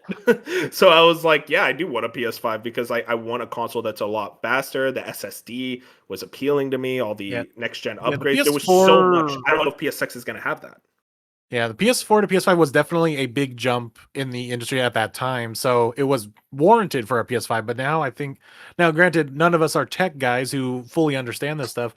But I just Mhm. don't think the general consensus is that there hasn't been a big leap, at least in terms of there probably is a big leap, but it's not as big a leap that would make sense for these companies to put in a console. Like it's not affordable for them to be like, okay, well, here's Yeah. this brand new tech that's can make these games run and play beautifully and all this stuff, but we got to sell it at a price and like we got to get these consoles to like $500-$600, and they're like we can't afford that. So that's Yeah. probably where the tech is right now. It's good tech, but it's not affordable. yeah, Yeah. I and mean, yeah. Sorry. Go oh, ahead, Jet. yeah, and I was just gonna say like, and we talked about this a little bit earlier, but with like, was it the RAM prices increasing and also storage space? Yeah. Those consoles are gonna be a significant price jump when they come out. I mean, listen, we all freaked out about the PS5 Pro at $700. I wouldn't be shocked if PS6 is 800 or Yep. even more. It's it's insane. It sucks. It's a lot of it is the economy and capitalism, all that, but also it's a lot of it is just like, hey, they can kind of get away with it, and they're trying to nickel and dime the people that are going to buy these consoles no matter what, which just is an unfortunate part of business nowadays. We need our PS5 Pro owner here to discuss this. Yeah, Bench is gonna go. No, man, it's peak. Moving into November, GTA 6 delayed again. Okay. uh, I'll be honest. I'll ask you, Jet. I was not. I was sad about the May delay. You saw me sad about being delayed from 2025 to May of next year, but I wasn't that surprised. I was like, okay, fair enough. Take your time. This was the one where I'm like, God damn, you guys need another 6 months. It hasn't even been 2026 yet. Yeah. So it's like, I'll ask you, Jet. Does it get delayed again, or will I be playing GTA 6 by this time next year? Well, I think this is the last delay. They did this for Red Dead as well, where they delayed like 3 different times, and it came out in Uh-huh. the holiday season of 2018. So I think we're at that point where The also big difference is how much they put it out, because I think that first delay was only like what, a 6 month delay or something like that, but now it's over a full year because they announced it in November, so it's over a full year delay. So I think that's more likely to come out instead of just saying, okay, 6 months, we just need an extra 6 months. It's like, no, that doesn't feel right, especially releasing in spring. And now a full now if they would have announced in November that it's coming out in June of 2026, I would have been more suspicious. But if they're saying, no, to give us a whole nother year, it's like, okay, now I think you're serious. Yeah, it's so much time. And also, the industry is facing insane pressure because of this one goddamn game. This Signing one has- game. There's not a lot of games that usually come out in November. Man, there's gonna be nothing in November. And I was there was talking nothing about this this. November. It was like Kirby Air Riders and some indies. Yeah, and Call of Duty, which yeah, I wonder. I do wonder if Game Awards, this is the year. Next year is the year they push back just so GTA 6 could be considered, because that would be very funny if it's that's the game that allows Jeff to push back the show a week or something. I'm very curious. I'm still very, very excited for it. What will happen is, because it's literally right there, is the difference is going to be reviewers are probably going to have it a month ahead of time. Oh yeah, they had that for Red Dead too. So yeah, I wouldn't be surprised by that. That's a good point. But yeah, shout outs. I'm excited for it still. It's just that it's one of those things where each delay, I'm still excited. If it gets delayed again, then I'm like, all right, we're gonna have to figure something out here, Rockstar. This is getting ridiculous. If we can make it to June of next year without another delay announcement, I think we'll be safe. Exactly. Yeah, same. We'll see. Hopefully, I'm very, very excited though. And then also in November, the Steam Machine was revealed. And also I put in Half-Life 3 rumors rise again. That was kind of something that was very much sparking up heavily because of the Steam Machine rumors and it launching with the console. We'll see. Half-Life 3. We thought it would be at Game Awards, but nope. So now we're actually at the copium of if Half-Life 3 actually exists or not, which I do think it exists. I just wonder if it will be next year. But Steam Machine, the actual reveal and everything, Valve getting into the console space. I'm hyped for this thing. I can't wait. I want to play my PC games as a console experience. There's so many indies I'm unable to experience because it's on PC and I don't want to pull out the laptop. This is the way I want to experience them, is effectively a console experience. And I think Valve is a very, very strong company and they know what they're doing. So this is something I'm very excited for. They said it's going to come out in Q1. Probably will get more details next month about it, but yeah, I'm fully ready. My opinions haven't changed much since it was revealed. There is that thought though of the RAM situation and how it's going to affect it. Do you guys think there will be a noticeable price change from how we're seeing the RAM kind of prices increase even just the last month? Most likely. Now, granted, just this all is very recent, and they probably have been stockpiling the Steam Machine for a while, so maybe it's not directly affected.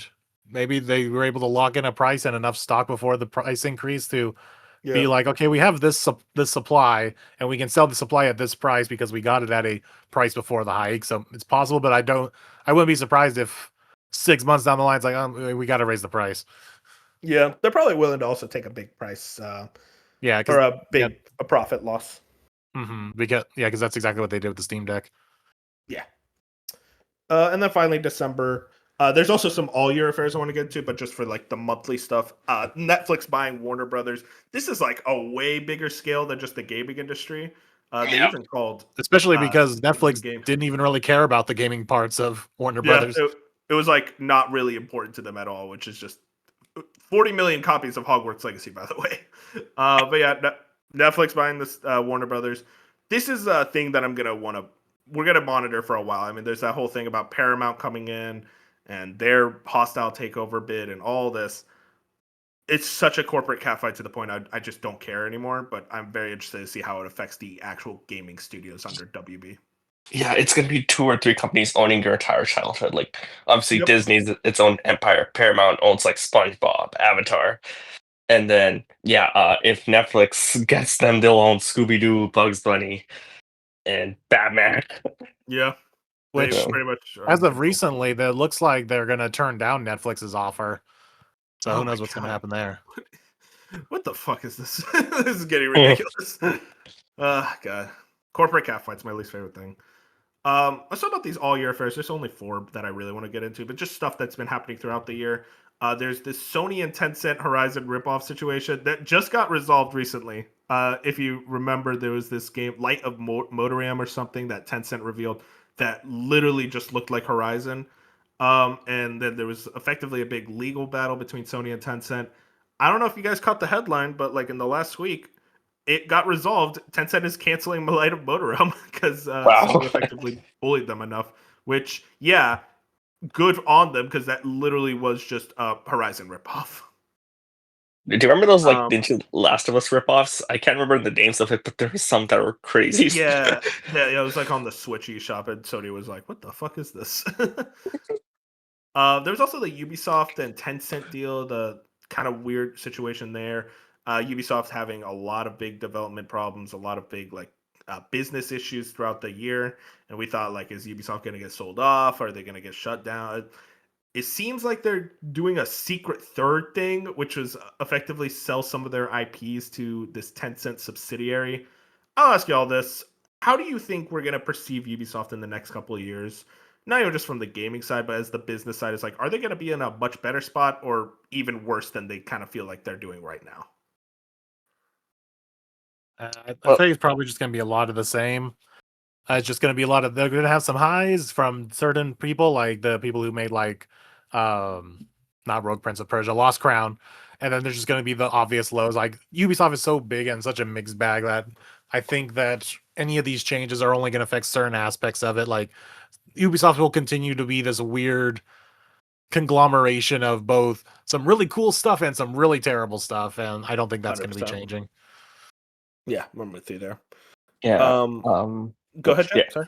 Yeah, so I think that was it like there's gonna be definitely what do you call it? Like they're only really focused on their big IPs. I think like Assassin's Creed, and then if they're still making up the next Far Cry, and because Yeah. those games are guaranteed gonna sell for them, but everything else like that they tried, like I'm not sure how well the last Watch Dogs did. I think that franchise is dead. Yeah, Yeah. that's what they said is basically is Watch Dogs is dead and buried. Yeah, that's basically what this idea, right? Well, we'll see. Well, Weird Prince situation. of Persia is probably going to be lingering on this remake that's been meandering in the background for 2 years now. Yeah, they said there was that rumor that was supposed to come out in January, but it was supposed to. I don't know if they have time to reveal and release it at this point. I'll say that. Yeah, Prince We'll of Persia see. and Ubisoft don't have the kind of clout to be able to do something like that. Yeah, they did say that the studio behind Lost Crown they're doing a Rayman game, so I wonder if that ever comes up. Hopefully, but otherwise, it just seems like Ubisoft is very much relying on their big AC, Tom Clancy stuff like that. And then I want to get into the tariff situation regarding console prices. Whole mess. U.S. politics, my least favorite thing in the world to talk about because holy shit, it's annoying, cringe, whatever. But it very much is affecting gaming in a big way with the tariffs and the way they're kind of bringing in very much price increases on most things coming out of China, and US video game consoles are one of those things. And it led to the increase of prices for the Xbox, the Switch 1, even arguably the Switch 2 at one point, and especially the PS5 too. It felt like all the consoles were increasing in price. It sucks. It's dumb. It's very much one of those things that I wish didn't have to exist, but under this current administration, they very much believe in the tariffs for the betterment of whatever the fuck. I don't know. I don't get me on U.S. politics. That's the last thing I want to talk about. Either way, it's affecting video game console prices, especially. Which right now it's like that's the last thing we'd want affected, especially now with the RAM situation. Oh man, the double entendre there. Oof, it's not looking well for these consoles, leading to a lot of people being like, I might as well buy these consoles now before they go up in price. It's Which, basically why I bought a hey Switch man, 2. hey, yeah, I mean, hey, listen, a lot of people bought a GameCube for $100. It's like very much reduced price, like a 2 years down the line.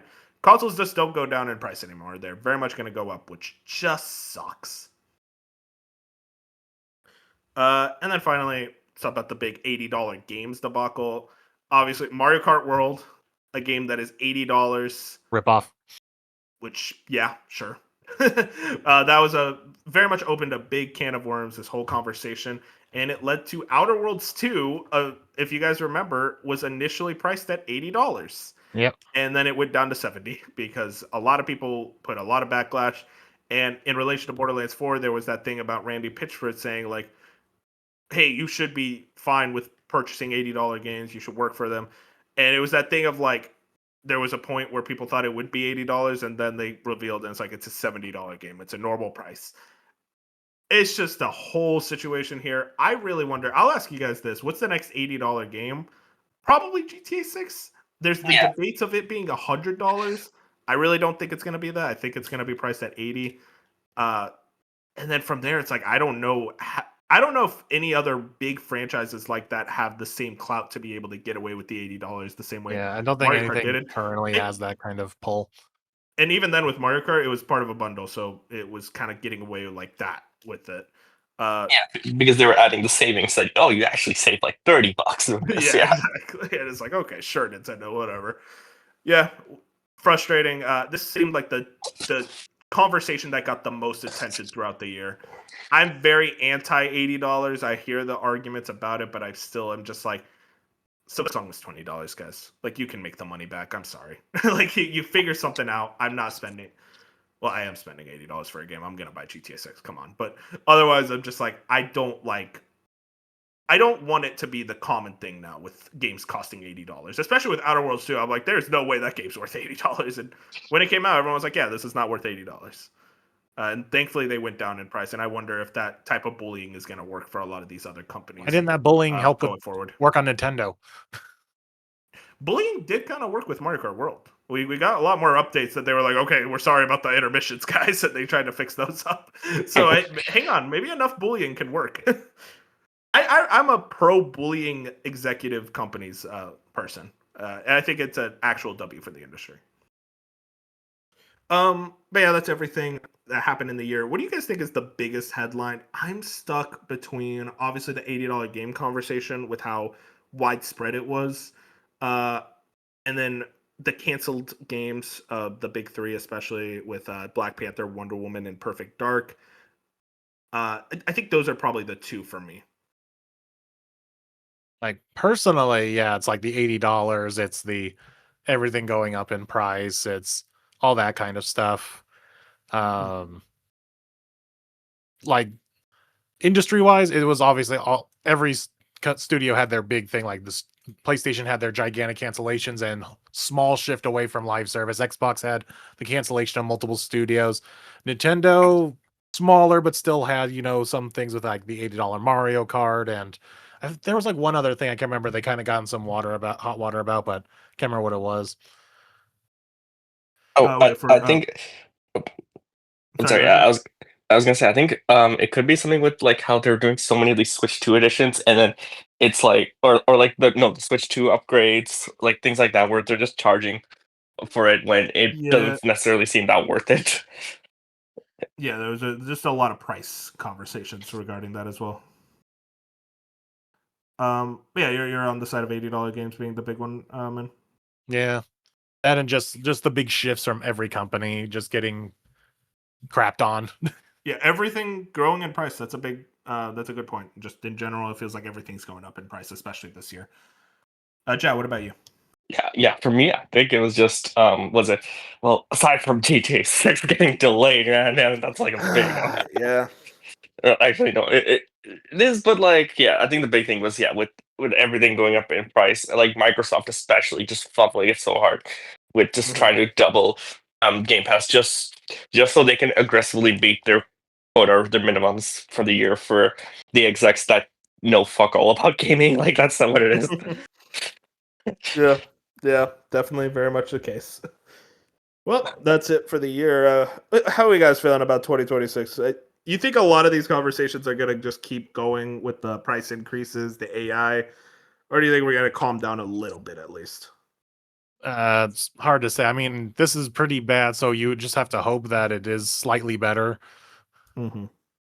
Yeah, I think still think bad stuff is still going to happen because things are constantly changing, especially now with all the other AI stuff. Yeah. So it's probably going to be different, and we just can't predict how it's going to be different. For sure. Yeah, Jay, you're the same boat. Yeah, but I am still excited for the games themselves. A lot more in 2026 than this year. Like, Yeah. yeah. Yeah, I mean that's a great point, Jay. I mean, like that's something that we should also pay attention to is that hey, there's a lot of games coming out, and this year there was a lot of great games, and next year it looks like there's going to be just as much, if not more, great games. I'm excited just for the state of gaming because I like playing video games, and I want to play more video games, and there's so many video games for me to play. And I think we sometimes lose sight of that reading the news every day. It's like, no, actually, there's a lot of like positive things happening in this industry. And like I mentioned earlier, it's like if I could choose one news story that really symbolizes this year, it's Silksong being $20. And you see other games, I mean, like Oblivion remake being 50, Clair Obscur being 50. It's a Blueprints was like 20, I think, as well. Hey, indie space is doing real well. I know I mentioned Oblivion. Ignore that, but otherwise, it's like indies. That's the way to go. Let's move into what we've been playing. I'll go first. I played through Ninja Gaiden Ragebound. Really, really fun game. Very short, 6 hours. Absolute blast for all 6 hours. I think the boss fights were a little mediocre. Some of them just kind of turned out to be bullet sponges. You're not really doing anything interesting in them. But otherwise, I think the platforming is very tight, very fun. I love the combat. It's very much an old school Ninja Gaiden game, but kind of this beautiful, like 64-bit style that just makes everything sing. Very impressive pixel art. Super into it. Loved it to pieces. Definitely one of my favorites this year. And then I also played Shinobi. I'm playing through it right now. Actually, I'm almost done. I got like a few more levels to go. Absolutely loving it. I know Moon, you got really into it as well. And I see why. I mean, it's absolutely gorgeous to look at. The combat is super engaging. I love the combos. I love upgrading my character. I love messing around with the different amulets and skill trees. It's both like very similar to Ninja Gaiden Ragebound, but also just provides a different style of gameplay, which allows me to enjoy both of them for different reasons. That I think this game is very much a ton of fun combat wise, and that's kind of its singing grace. Whereas like Ragebound, I enjoyed the platforming a bit more. Uh, my only thing with Shinobi, some of the enemies are kind of bullet spongy, or I guess sword spongy, to where they get kind of frustrating when you fight like 80 of them at once, and they're just the same guys you've been fighting throughout the whole game, but there's so many more of them. It gets to a point where I'm like, okay, I get it at this point. I'm ready to move into the next area. And it doesn't help that, like, by like I'd say the halfway point, you've seen like every enemy in the game. So it's just those same enemies for the like, I don't think you've gotten there yet, but there's a point where you are in a completely different area. Then it's like these random ninjas and guys with guns should not be here, but they got to fill the place with enemies, and that's what you're gonna get. I think I'm at that area right now, and yeah, it's just like, why are you guys here? This is not the place for you guys to. How did you guys join me here? But yeah, no. Otherwise, it's an absolute blast. I'm really, really loving it. Hopefully, gonna finish it probably today. Honestly, I probably should try to do Ragebound. Like, I'll talk about it when I get there. Yeah. I mean, Moon, I'll ask you. I mean, I know you've been playing Trails in the Sky, first chapter, the remake. How are you feeling about it right now? I'm still enjoying it, but it's definitely gotten that point where, and this is my problem with Trails in general, at least for me right now, is I have been just stuck doing nothing but first parts of these games, and they are all very first parts, as in the fact that nothing really happens. Yeah. Because I've played Sky Part 1, I played Cold Steel 1, and it's like the plot hasn't really kicked in yet. You're like, because both of these games have the exact same premise of it's just daily life pretty much. Is in Trails for Sky 1, it's your daily life is trying to become bracers, so you're just doing all these odd jobs for the most part, and every once in a while in these chapters you'll be wound up, like you find yourself wrapped up in this bigger situation, but there isn't like a general overall plot revealing itself yet.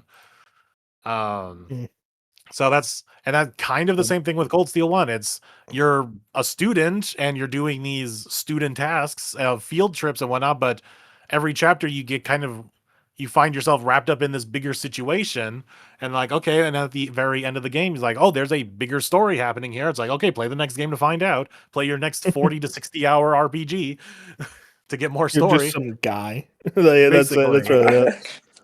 So it's just kind of annoying. So I'm hoping I can really get into the series. Like, I'll play Sky 2 next year when it comes out, and then hopefully part of my backlog train is to play Cold Steel 2 and possibly 3.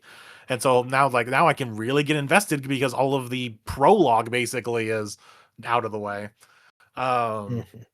So I'm hoping that I'm on literally the final chapter. It's called the final chapter, which is really funny to say, is it's literally 4 chapters, 5 if you count the prologue. So it's kind of funny to say, yeah, I'm on chapter 5, but I'm 40 hours into it. So Yeah, it's it's kind of one of funny. those games. It's kind of funny to say, like, if you're someone who's like, oh, how long is Trails, and you like Google how many chapters is Trails in the Sky, it's like, oh, it's only 5 chapters. That's not too bad. And then you go to how long to beat, and 60 hours. So, but I'm hoping to beat that this week. I don't know how long the final chapter is, but I'm gonna have some time with Christmas and whatnot to play. So hopefully finish that, and then I'll have like that last week of the year to play something else. Maybe it'll be Ragebound because that's nice and short. I was thinking of maybe something, something from my backlog. I keep looking at Bastion for some reason. Bastion's a good time. That's a really So good game. something The under 10 hours is narrator, what I'm looking for, and Ragebound definitely fits because it would also be a 2025 game I can also knock out real quick. So, because I failed at doing Keeper before Game Pass expired, and that's only a 4-hour game. the 4 hour, yeah. It's I, as Fusion said, it's a 4-hour game that feels like a 16-hour game. I'll ask you this, Mood. I played the original Trails in the Sky. Is it worth picking up this remake? Is there like enough like changes to the vibe? I know it's like more action style. Yeah, it has the ability to, you can play the game actiony, but you kind of default to um the turn based, just because in the action version, I don't know if it is the same in later games, but in this remake, it's just kind of a weird, almost beat 'em up like action game where you really only have 2 buttons. You have your regular and your special attack that you charge up for, and you can just plow through enemies doing that, but it's kind of monotonous, especially later in the game where enemies have so much more health. And I'm playing on easy because I just don't feel like dealing with damaged Yeah, sponges. I get that. Yeah, because that's my other thing. Is like I'll play an RPG on hard if it need to be, but that only means they're just smarter AI. But no, a lot of the time these hard RPGs, they're just bullet sponges. Yeah, totally, I um, get that. but I do think it's worth it if you're interested in trying to get into the series because it lays out everything well. Everything's well done with it, and it does offer that both the action and the turn-based part of it. Mhm. Um, but you just have to be aware that you're going to be doing this. Like, this game is basically the prologue of the whole series, so it's a whole lot of nothing. So Yeah, you have to be committed to be like, I have to get through the 60-hour game just so you can get to the better 60-hour game. they did announce the new one was coming out Yeah, soon, which and it's I'm gonna really be interested in that because that's the one I yeah, haven't played.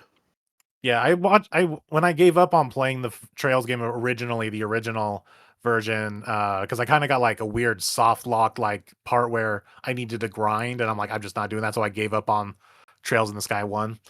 So I watched like a Mhm. recap video before playing 0.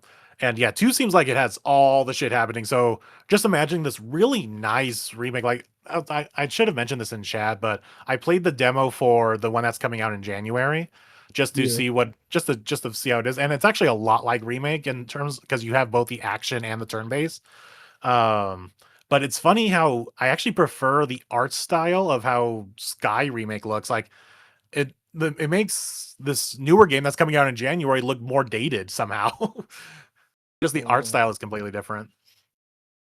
Uh, but Yeah. yeah, so I say it's definitely worth it if you're interested in getting into this long series that you can get really attached to, because as Bench and other people have said, is you're getting into these games now of Beyond the Horizon, and it's just a culmination of just everything. Like, I only know maybe half the characters on your roster. Like, they're not even side characters, they're characters that are on your roster, and I don't know who these people are because there are so many games that they come from. And I guess it would be cool to, once you get to Trails Beyond the Horizon, that you have all these characters coming back, so it's just this big cohesive story that is constantly bringing characters back into the fold of the story. So I Yeah. ranted. No, you're good. I asked the question. That sounds interesting. I'm very intrigued to eventually get to that one day. When you have Yeah, to spend like anything. an entire year playing like 12 60-hour games. Yeah, really. What about you, Joe? Anything you're playing that you want to talk about? Yeah, so I have just finished, and this took me a while because I only really played like one or 1 hour, like a day ish, like, and that's Donkey Kong Country Returns HD. I Nice. finally beat the final boss. Oh man, this game is very punishing. I found it it's a very challenging game, but Yep. what kept me going was the music, banger, absolute banger, Yeah. and the platforming mechanics too, also really cool. It's a very And yeah, tightly designed game. It's very difficult, like you said, but it's totally worth it because it's just so much fun. oh yeah. You play Tropical Freeze? No, I actually haven't, but I think that one's like Tropical next.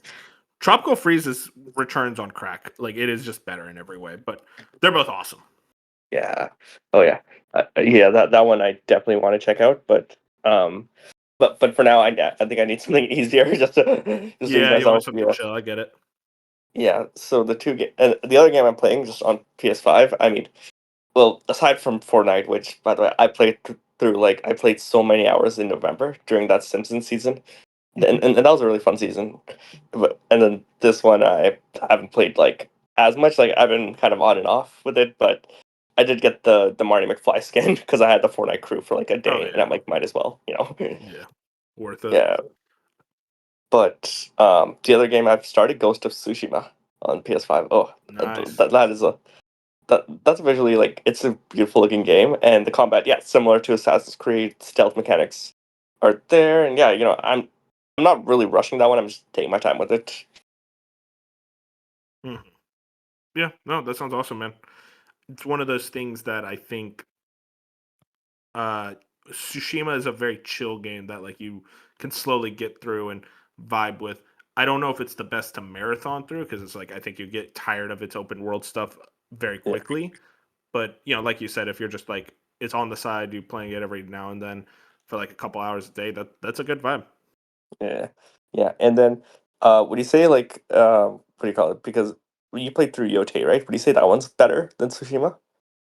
I'm not the one to ask. Oh, I fell off Yote. I did not really.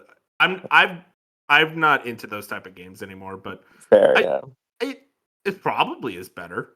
I don't know. I haven't played Tsushima in a long time either. Yeah, and I did hear like technically you can play either in whatever order because they're like kind of separate and take like 300 years apart, right? So, but I still think yes, Tsushima to start with makes more sense. It just to have some context. Hmm. Yeah, I Yeah, played Yote and didn't play Tsushima, and I was perfectly fine. Like, it's really the only callback to it is the one side mission that's directly related to it, and I'm just like, oh yeah, cool Tsushima reference, and then Yeah, that's that just about it. moves And on. everyone else is like, it was so good, it was such a good like closure. I'm like, oh, okay, if you say so. Hmm. Yeah, it probably it's like if you're a hardcore fan, that's the one that hits. But yeah, I think that's everything we've been playing. I'm ready to head out. Had a very fun time. I think we'll probably come back week after Soggies. We'll do the Fantasy Critic, which I'm very excited about. Some interesting results.